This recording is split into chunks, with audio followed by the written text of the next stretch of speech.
बेटे की नई नई शादी होती है और शादी के बाद उसकी ज़िंदगी जहन्नुम बन जाती है। बीवी उसे रोज़ टॉर्चर करती है, जलील करती है और यहाँ तक कि जो शख्स है जिसकी अभी नई नई शादी होती है फैसला करता है कि वो अपनी बीवी से अलग हो जाएगा, तलाक ले लेगा। इस सबसे इतर जो बेटे की माँ है वो ये सारी चीज़ें देखती है, समझती है, उसे लगता है कि उसके बेटे के साथ बहुत ज़्यादा गलत हो रहा है। इसके बाद बेटी की माँ फैसला करती है कि अपनी बहू से वो बदला लेगी। बदला कैसे लेगी? तो इसके लिए वो बहू के छोटे भाई को टारगेट करती है, उसे चाकू मारती है और इतना मारती है कि उसकी आंतें तक बाहर आ जाती हैं। बदला लेने का गुस्सा इतना ज़्यादा कि उसकी उँगलियां तक काट दी जाती हैं और सिर्फ इसलिए क्योंकि बहू ने अपने बेटे के साथ या बहू ने अपने पति के साथ बहुत ज़्यादा बदतमीज़ी की और जिसकी वजह से जो उनके घर का एक लौता बेटा है वो बहुत ज़्यादा दुखी रहने लगा। ये जो पूरा वाक़या मैंने आपको बताया ये दरअसल गुजरात से सामने आया।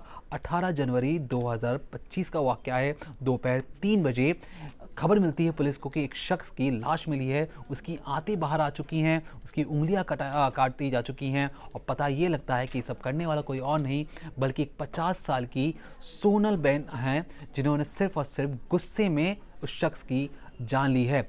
तो पूरी कहानी क्या है, चलिए अब तफसील से समझते हैं। दरअसल गुजरात में रहने वाले एक शख्स की शादी होती है, नई नई शादी होती है।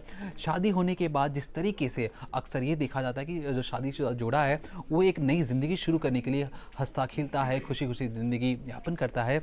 लेकिन यहाँ पर जो जयश्री थी, जो पत्नी थी, जिस तरीके से दावा किया गया कि जयश्री अपने पति को टॉर्चर करती थी, जलील करती थी और जो हंसता खेलता जो लड़का था उसे लगा कि जो पत्नी के साथ उसे शादी कर कर बहुत बड़ी गलती कर दी है। जिस तरीके के उसने सपने देखे थे वो अब सपने पूरे नहीं हो सकते और जिस लड़की से उसने शादी की वो लड़की बिल्कुल अलग है। तो उसे लगता है कि शादी के बाद इसका ये फैसला सही नहीं था और हो सकता है कि आने वाले टाइम पर ये उसके परिवार के लिए भी ठीक ना हो। दोनों म्यूचुअली फैसला करते हैं कि शादी के बाद वो तलाक ले लेंगे। अब इसके इतर तलाक होने के बाद जो बेटा था अपने घर पर किसी से बातचीत नहीं करता, कभी खाना खाने की जो बात होती खाना भी नहीं खाता था, गुमसुम रहता था, उसे लगता था कि उसकी दुनिया उजड़ चुकी है। अब ये जो सारी चीज़ें थीं जो लड़की की माँ घर पर रहते हुए अपने बेटे की इस हालत को देखकर अक्सर रोया करती, उन्हें लगता कि उनके बेटे के साथ बहुत ज़्यादा गलत हुआ है। शादी के पहले जो उनका बेटा था और शादी के होने के बाद और ख़ास तौर पर तलाक होने के बाद उनकी बेटी की ज़िंदगी उजड़ चुकी है और इस उजड़ेपन के पीछे सिर्फ़ और सिर्फ जो घर की नई बहू थी, जो बहू आई थी, उसने उनकी बेटी की ज़िंदगी बर्बाद कर दी। लगभग 1.5 महीने तक ये जो शख्स था इसी तरीके से अपनी ज़िंदगी गुजारता है, ना किसी से बातचीत करता है, ना खाना खाता है, अलग थलग वो रहने लगा। माँ को लगा कि बेटा डिप्रेशन में होगा, शादी टूटी है। लेकिन एक रोज़ यही बेटा इस दुनिया को छोड़कर चले जाता है और अपने पीछे कई सवाल छोड़ देता है। इसके बाद माँ जो अपने बेटे की इस हालत को कई दिनों से देख रही थी, कई महीनों से देख रही थी, उसे लगा कि उसके बेटे के साथ जाती हुई है और उसे इसका बदला लेना चाहिए। यहाँ तक कि जो माता जी हैं उन्होंने अपने हाथ में अपने बेटे का टैटू भी करवाया, जो तस्वीर आप अपनी स्क्रीन पर देख भी रहे हैं, और लिखवाया मारो सवाज़। ये कायदे से गुजराती में नाम था तो उन्होंने अपने हाथ पे टैटू करवाकर इंग्लिश में ये नाम लिखवाया, जो की तस्वीर आप अपनी स्क्रीन पर देख भी रहे हैं। लेकिन इतना सब कुछ करने के बाद भी माँ के कलेजे को ठंडक नहीं मिली। वो अक्सर फेसबुक पर, इंस्टाग्राम पर लाइव आती और बताती कि किस तरीके से जो शादी होने के बाद जो बहू आई थी उसने उनकी ज़िंदगी बर्बाद कर दी है। वो अक्सर किसी की बातचीत नहीं मानती थी और उनकी बेटी की जान लेने के पीछे, जो उनकी बेटी की जो जान गई है, उसमें सिर्फ़ और सिर्फ बहू के परिवार का ही हाथ है और ख़ास तौर पर सिर्फ बहू। लेकिन इस पूरी कहानी में जब तब बदलती है जब एक रोज़ इंस्टाग्राम लाइव पर जो माता जी थी, जो सोनल बेन थी, जो जिनकी उम्र 50 साल है, वो बताती हैं कि आने वाले वक्त में जिस तरीके से उनके घर का चिराग बुझा है वो बहू के घर का भी एक चिराग बुझा देंगी, ख़त्म कर देंगी। इतना धमकी भरा जो चीज़ें थी वो अक्सर कई लोग सुनते थे लेकिन किसी ने भी इस चीज़ को इतना सीरियस नहीं लिया था। लेकिन यहाँ पर माँ प्लानिंग बना रही थी कि किस तरीके से वो बहू के घर के किसी भी एक शख्स को या बेटे को कैसे ख़त्म करेगी।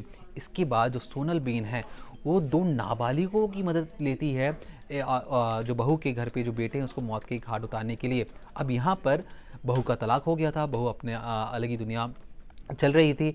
लेकिन एक रोज़ बहू की माताजी की तबीयत ख़राब होती है और जो उनका घर का जो छोटा बेटा था वो अपनी माँ को लेकर हॉस्पिटल जा रहा था।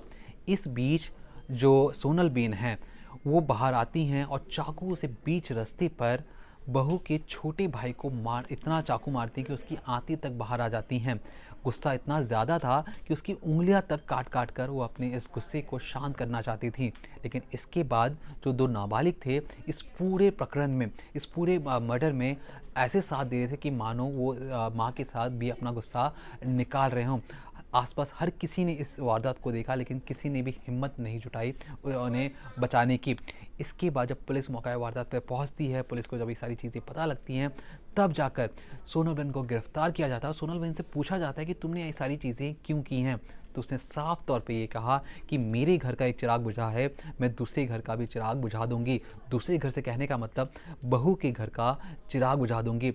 बहू के घर में भी एक बेटा था, यहाँ पर भी एक बेटा था। यहाँ पर जो बेटा था उसने अपनी बीवी से तंग आकर खुद की जान ले ली, लेकिन बहू के घर में जो बेटा था उसकी जान लेने के लिए, बदला लेने के लिए एक सास ने प्लानिंग बनाई। 1.5 महीनों तक लगातार फेसबुक पर, इंस्टाग्राम पर लोगों को बताती रही कि किस तरीके से बहू ने उनकी ज़िंदगी जहन्नुम बना दी है, किस तरीके से बहू ने बेटे की जान लेने पर मजबूर कर दिया है। और इन्हीं सब का बदला लेने के लिए सिर्फ और सिर्फ उसने ये सोचा कि हमारे घर का एक चिराग गया है तो सामने वाले घर का भी एक चिराग बुझ जाना चाहिए। और इसलिए सास ने चाकू मार मार कर बेटे की आंतें बाहर निकाली, उंगलियां तक काट लीं ताकि उसका गुस्सा शांत हो सके।